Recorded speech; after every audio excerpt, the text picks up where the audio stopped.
Hi guys, YouTube கமெண்ட்ல ஒரு sister purple colour beads use பண்ணி ஒரு பிரேஸ்லெட் மேக் பண்ணுங்க அப்படின்னு சொல்லியிருந்தாங்க. ஸோ அதோட மேக்கிங் வீடியோ தான் இது.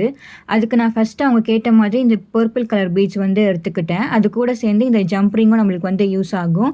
தென் இந்த ஒயிட் கிறிஸ்டல் பீட்ஸும் வந்து எடுத்துக்கிட்டேன். பர்பிள் பீட்ஸோட சேர்ந்து மேக் பண்ணால் நல்லா இருக்கும்னு சொல்லிட்டு தென் இந்த கோல்டன் பீட்ஸ் வந்து கொஞ்சம் எடுத்துக்கிட்டேன். நெக்ஸ்ட் பீட் வந்து செயின்ல வந்து ஹேங் பண்றதுக்காக இந்த ஹெட் பின்னும் இந்த செயினை கொஞ்சம் கட் பண்ணி எடுத்துக்கிட்டேன். சாம்ஸ்ல வந்து இந்த பட்டர்ஃப்ளை சாம் வந்து எடுத்திருந்தேன். எலாஸ்டிக்ல வந்து 0.8 மெஷர்மெண்ட் தான் எடுத்திருந்தேன். தென் இந்த 3 டூல்ஸும் தான் நம்ம பிரேஸ்லெட் மேக் பண்றதுக்கு முக்கியமா தேவைப்படும். ஸோ இப்போ பிரேஸ்லெட் மேக் பண்றதுக்கு எலாஸ்டிக்கை வந்து நான் கட் பண்ணி எடுத்துக்கிட்டேன். அதுல ஃபர்ஸ்ட் 2 கோல்டன் பீட்ஸ் வந்து ஆட் பண்ணியிருந்தேன். சென்டர்ல வந்து அந்த பட்டர்ஃப்ளை சாம் இருக்கிற மாதிரி. நெக்ஸ்ட் லெஃப்ட் சைட்ல வந்து பர்பிள் கிராக்கிள் பீட்ஸும் ரைட் சைட்ல வந்து கிறிஸ்டல் பீட்ஸும் ஆட் பண்ணியிருந்தேன். தென் இப்போ 2 சைட்லயுமே 2 கோல்டன் பீட்ஸ் வந்து ஆட் பண்ணியிருந்தேன். நான் வீடியோல காமிச்சிருக்கேன், உங்களுக்கு பார்த்தாலே தெரியும். இப்போ வந்து அப்படியே ஆப்போசிட் டைரக்ஷன்ல ஃபர்ஸ்ட் பர்பிள் பீட்ஸ் ஆட் பண்ண இடத்துல கிறிஸ்டல் பீட்ஸ் ஆட் பண்ண இடத்துல பர்பிள் பீட்ஸும் ஆட் பண்ணணும். ஸோ சேம் ப்ராசஸ்ல நம்ம ஹேண்ட் சைஸ்க்கு ஏற்ற மாதிரி பீட்ஸ் வந்து போட்டு எடுத்துக்கணும். இந்த பிரேஸ்லெட் வந்து என்னுடைய ஹேண்ட் சைஸ்க்கு வந்து நான் மேக் பண்ண போறேன். ஸோ என்னோட ஹேண்ட் சைஸ் வந்து 6 இன்ச்சுக்கு இருக்கு. ஸோ 6 இன்ச்சுக்கு ஏற்ற மாதிரி நான் பீட்ஸுமே போட்டு எடுத்துக்கிட்டேன். இப்போ வந்து எப்பயும் போல நாட் போடுறது தான். ஃபர்ஸ்ட்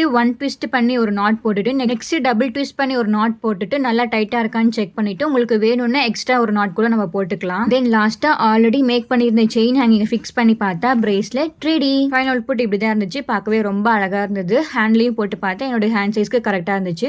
உங்களுடைய ஒப்பீனியனை கமெண்ட்ல சொல்லுங்க. நெக்ஸ்ட் பார்க்கலாம். பாய்.